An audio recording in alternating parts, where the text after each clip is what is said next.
నమస్తే welcome to our channel నేను మీ అనిల్ మంత్రివర్గ విస్తరణ ఎప్పుడు అని తెలంగాణ ప్రజలు చూస్తూ ఉన్నారు. అదేవిధంగా ఎవరైతే మంత్రివర్గంలో చోటు దక్కించుకోవాలనుకుంటున్న నాయకులు ఎవరైతే ఉన్నారో వాళ్ళు కూడా ఎదురు చూస్తూ ఉన్నారు. కాంగ్రెస్ అధిష్టానం కూడా మరి ఈ మంత్రివర్గ విస్తరణ సంక్రాంతి పండగకి అయితే ఖచ్చితంగా చేస్తాము అన్న గుడ్ న్యూస్ అయితే చెప్పడం అయితే జరిగింది.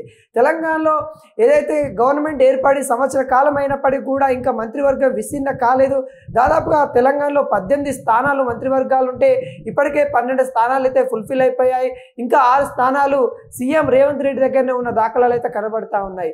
వాటిని విస్తరణ చేస్తామని పలు సందర్భాల్లో చెప్పినప్పటికీ ఇప్పుడు మహారాష్ట్ర జార్ఖండ్ ఎలక్షన్స్ వల్ల ఏఐసిసి ఎటువంటి నిర్ణయాలు తీసుకోలేకపోయింది. ఆ ఎటువంటి నిర్ణయాలు తీసుకోలేక కొంత సమయం అయితే తీసుకున్న తర్వాత ఈరోజైతే ఏఐసిసి కీలక ప్రకటన అయితే ఇవ్వడానికి అయితే సిద్ధంగా ఉన్నట్టుగా కొంత ఇన్ఫర్మేషన్ అయితే వస్తూ ఉంది.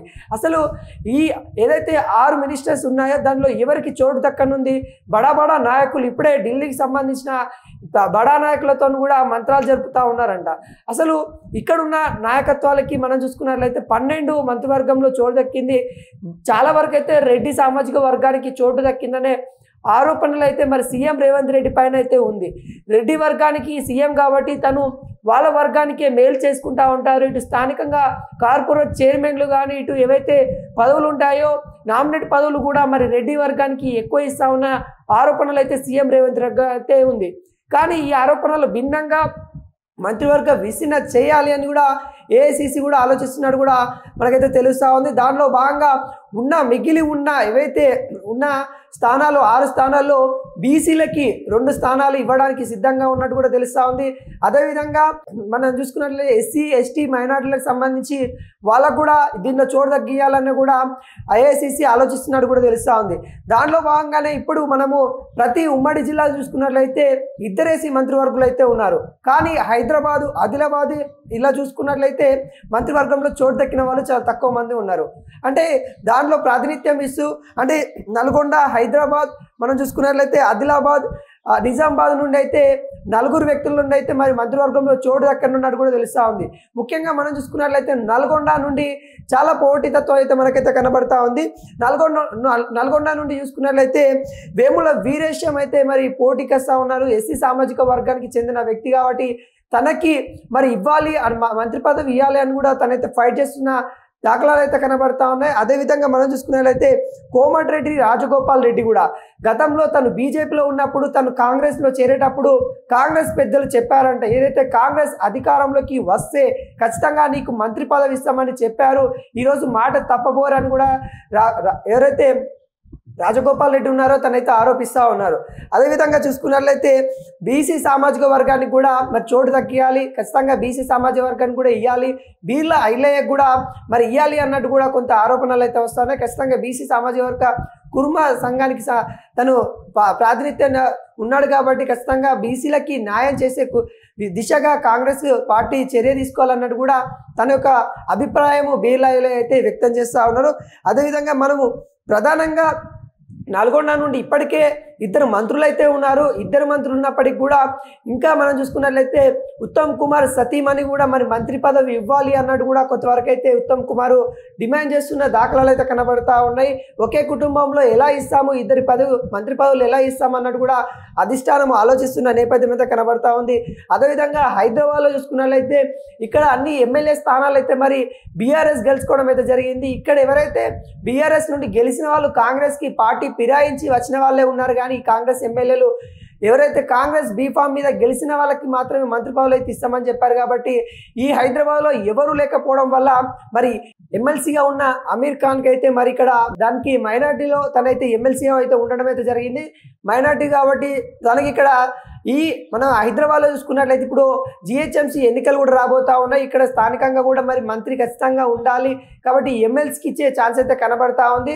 అదేవిధంగా మనం చూసుకున్నట్లయితే నిజామాబాద్ నుండి కూడా మరి ఒకరికి నాయకులకైతే ఇచ్చే ఛాన్స్ అయితే కనబడతా ఉంది. అదేవిధంగా ఆదిలాబాద్ కూడా మనం చూసుకున్నట్లయితే ఆదిలాబాద్లో ముఖ్యంగా అక్కడ బీజేపీ హవా నడుస్తూ ఉంది. బీజేపీకి సంబంధించిన వాళ్ళు ఎక్కువ ఎమ్మెల్యే సీట్లు అయితే గెలవడం అయితే జరిగింది. అదేవిధంగా అక్కడ బీజేపీ నాయకత్వాన్ని ఎక్కువ అంటే బలోపేతం అవుతా ఉన్న నేపథ్యంలో అక్కడ కాంగ్రెస్ పార్టీ అనేది కొంతవరకు డల్ అవుతున్న సిచ్యువేషన్ అయితే వస్తూ ఉంది. కాబట్టి అక్కడ కాంగ్రెస్ పార్టీ పుంజుకోవాలి, ఖచ్చితంగా మంత్రివర్గం విస్తీర్ణ చేయాలన్న నేపథ్యం అయితే కనబడతా ఉంది. దాంట్లో భాగంగానే మరి కాకా ఫ్యామిలీ ఇప్పటికే కాకా ఫ్యామిలీ నుండి 2 ఎమ్మెల్యేలు, 1 ఎంపీ ఉన్నారు. అది మాదిగలకు సంబంధించిన అంటే మాదిగ మాలకు ఉపకులాలకు సంబంధించిన ఇష్యూ కూడా అక్కడ రేజ్ అవుతా ఉంది. మాదిగలకి అన్యాయం చేస్తూ ఉంది కాంగ్రెస్ గవర్నమెంట్, మాలలకి న్యాయం చేస్తూ ఉంది. ఏదైతే మాలలకు సంబంధించి ఎక్కడైతే ఎస్సీ రిజర్వ్ ఉందో అక్కడ మాలలకే ఇస్తూ ఉందన్న విషయాలైతే గత పార్లమెంట్ ఎలక్షన్ నుండి అయితే వస్తూ ఉంది. దాంట్లో భాగంగానే మరి కాకా ఫ్యామిలీ కూడా మంత్రి పదవి అన్నట్టు కూడా కొంతవరకు అయితే కోరుతా ఉన్నారు. ఎవరైతే వివేక్ ఉన్నారు వాళ్ళ సోదరు కూడా ఇద్దరైతే ఉండడం జరిగింది. వాళ్ళిద్దరు కూడా ఎమ్మెల్యే గెలిచిన తర్వాత ఎవరికన్నా ఒకరికి మంత్రి పదవి చోట్ల దక్కుతుందని కూడా ఆశించిన నేపథ్యం అయితే కనబడతా ఉంది. కాకా ఫ్యామిలీకి ఖచ్చితంగా మంత్రి పదవి ఇవ్వాలి అన్నదే అధిష్టానం చూస్తూ ఉన్న నేపథ్యం అయితే కనబడతా ఉంది. మరి కాకా ఫ్యామిలీకి ఇస్తారా, మరి ఎలా ఉండబోతుందో అయితే మనమైతే చూడాలి.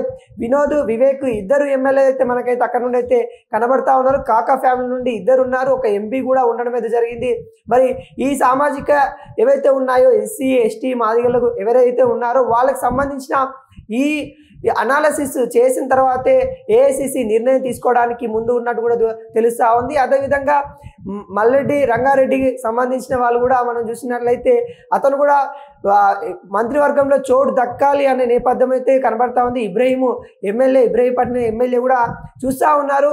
ఇవన్నీ కోణాలలో కొంత ఏఐసిసి గందరగోళం కూడా ఉన్నట్టు కూడా తెలుస్తూ ఉంది. ఎందుకంటే ఇప్పటికే మహారాష్ట్ర, జార్ఖండ్లో అయితే మరి కాంగ్రెస్ గవర్నమెంట్ ఏదైతే కూటమి ఉందో ఆ కూటమి గవర్నమెంట్ ఫామ్ అవుతుందని అనుకున్నారు. కానీ ఎగ్జిట్ పోల్స్ అన్ని బీజేపీ కూటమి గెలుస్తుందని చెప్పడం అయితే జరుగుతూ ఉంది. దాంట్లో భాగంగానే కొంత అయోమయంలో ఉన్న కాంగ్రెస్ మరి తెలంగాణలో గవర్నమెంట్ ఉంది కాబట్టి ఖచ్చితంగా ప్రజల పక్షాన ప్రజలకి అభివృద్ధి అందే దిశగా మరి వెళ్ళాలంటే ఇప్పటికే ఎడ్యుకేషన్ మినిస్టర్ లేకపోవడం వల్ల తెలంగాణ ఆందోళన అవుతున్న ఇష్యూ అయితే కనబడతా ఉంది.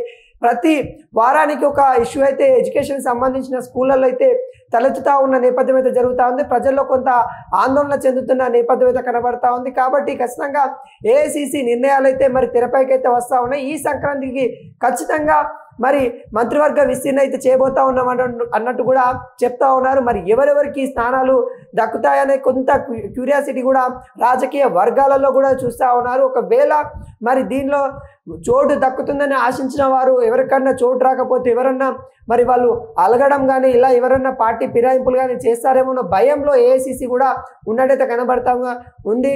దానిలో భాగంగానే అందరినీ బుజ్జగించే ప్రక్రియలో కాంగ్రెస్ పార్టీ పడినట్టు కూడా తెలుస్తూ ఉంది.